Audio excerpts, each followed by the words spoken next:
Well, students, this is Dr. Lee.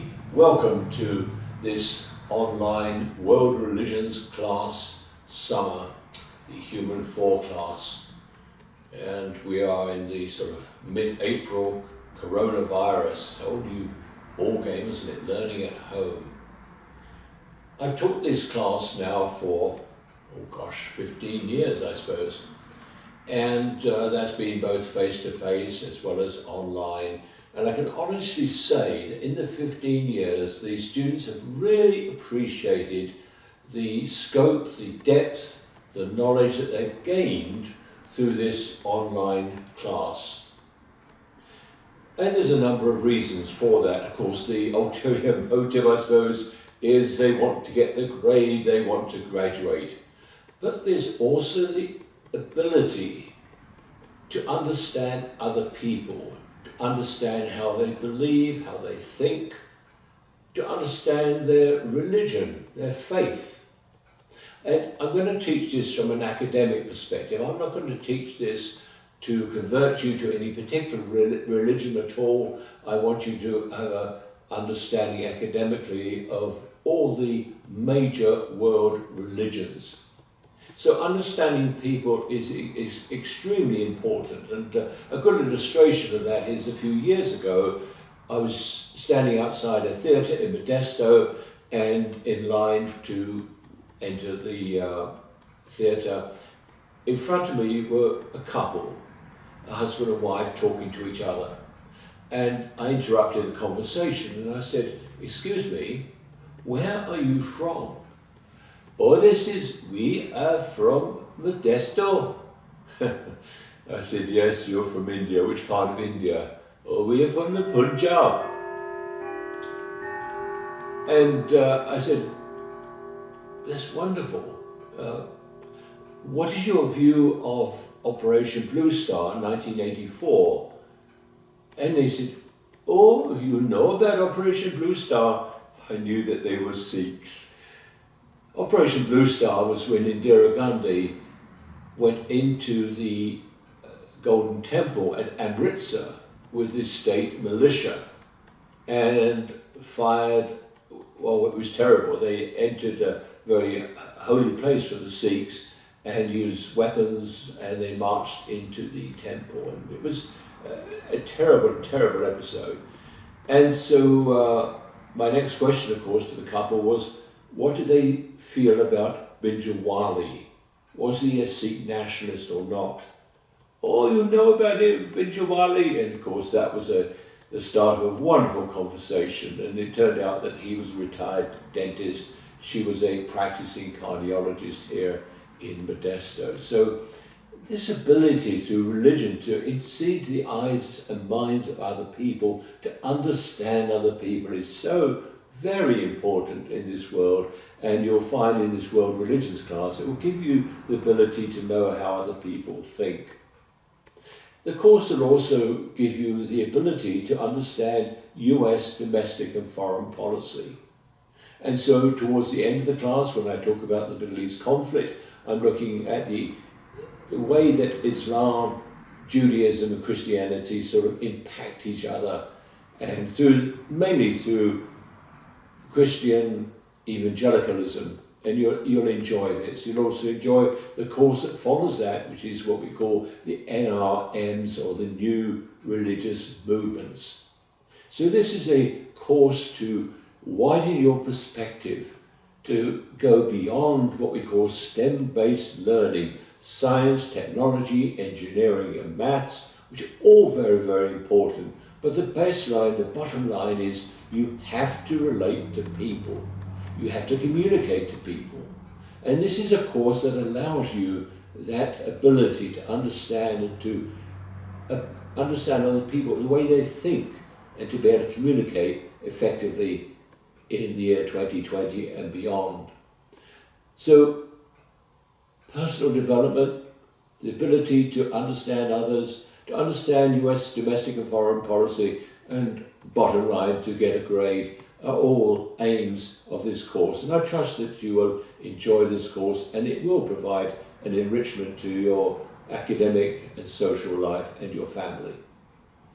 Well, class, just an introduction into how to get started. The class starts on May the 4th, and the first thing I want you to do is, of course, read the announcements and then click on Modules on the left sidebar, and you'll see a syllabus and assignment instructions.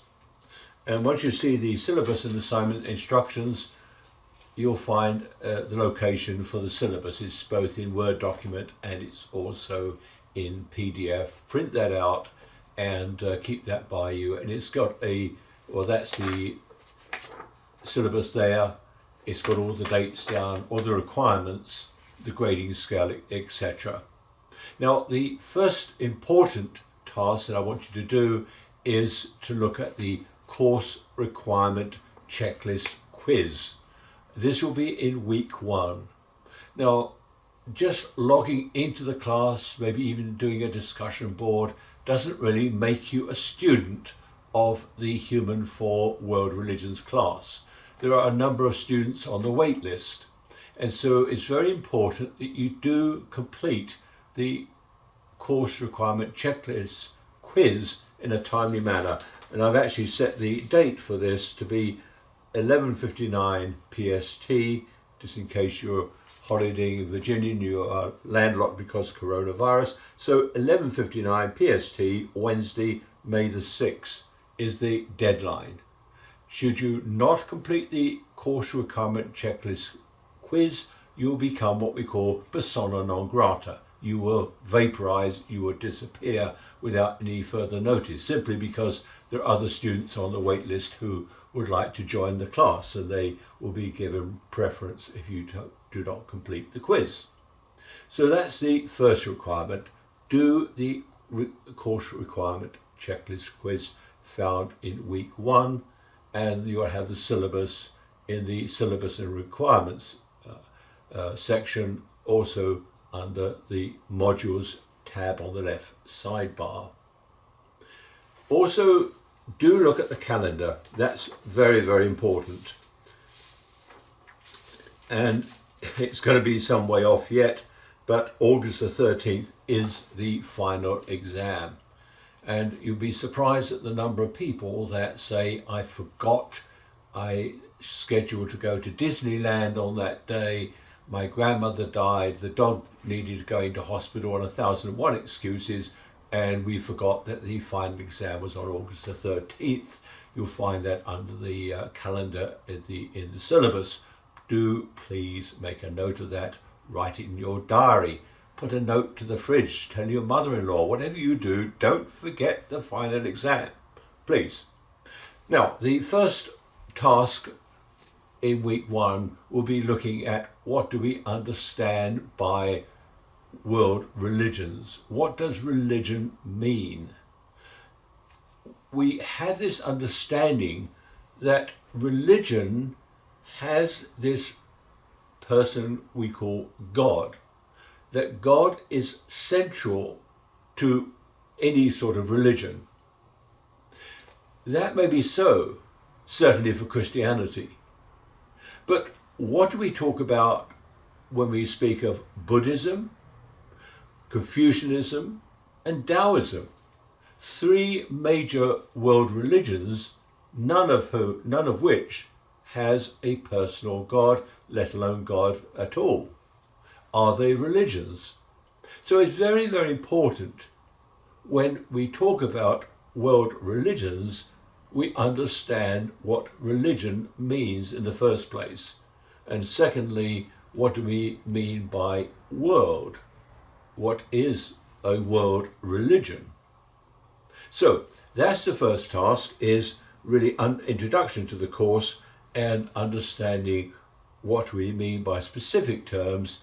And the first one, of course, is religion. What do we understand by that? The second week will be interesting. The book talks about, well, first of all, it's about the oral religions. That's in week 2. What is an oral religion? Well, it may surprise you to understand that not all religions have a code book. Not all religions have a Bible or Quran. So we have religions that are passed on, say, father to son. The dance, look at the Miwok Indians. Columbia College campus has the Miwok Roundhouse. There is no actual book in the Miwok Indians or most of the North American Indians about what the code of ethics is, the teachings, etc.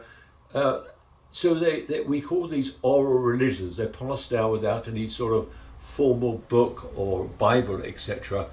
And most of the North American Indians, as I would say all of the North American Indians, we would class as an oral religion. Another term might be indigenous religion, and the textbook does use this term, indigenous. Are they oral? Are they tribal? Are they indigenous? Well, the term is very ambiguous. The book does use indigenous. I tend to use oral, but the terms are interchangeable. So in the textbook, there is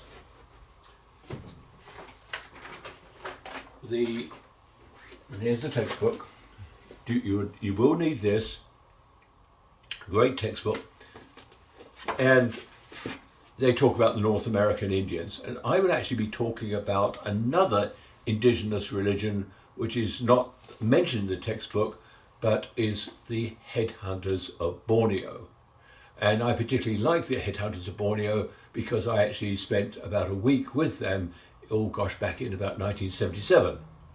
And so they are a true oral religion.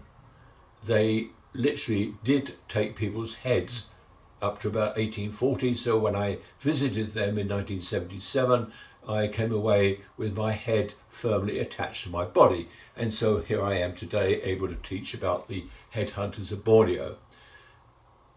The Godhead in the headhunters of Borneo, whether we call them Dayaks or Ibans or headhunters, it all means the same thing.